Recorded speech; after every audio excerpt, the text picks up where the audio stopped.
আমন্ত্রণ গ্লোবাল সংবাদে আপনাদের সাথে আছি আমি আশা সাবেরা। শুরুতে দেশীয় প্রজাতির মাছ ও শামুক সংরক্ষণ এবং উন্নয়ন প্রকল্পে কর্মরত অভিজ্ঞ ও দক্ষ কর্মীদের চাকরি রাজস্ব খাতে স্থানান্তর এবং স্থায়ী করার দাবিতে মানববন্ধন করেছে প্রকল্পের দক্ষ অভিজ্ঞ সদস্যরা।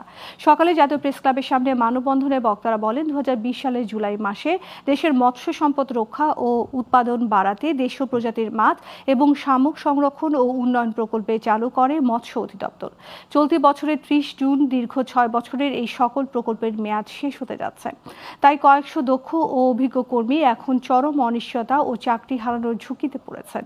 তারা সরকারের কাছে মৎস্য অধিদপ্তরে স্থায়ী কর্মী হিসেবে নিয়োগের দাবি জানান। এই জুনের পরে সম্পূর্ণ বেকার হয়ে যাব এবং মানবতার জীবনযাপন করব। তাই আমাদের দিকে চিন্তা করে আমরা আশা করি সরকার আমাদের প্রকল্প জাতীয়করণ করে নেওয়া হবে। আমার সন্তানাদি নিয়ে আমার মানবতা জীবনযাপন করতে হবে। তাই এজন্য মাননীয় প্রধানমন্ত্রীর কাছে আকুল আবেদন যেন আমাদের চাকরিটা স্থায়ীকরণ করা হয়।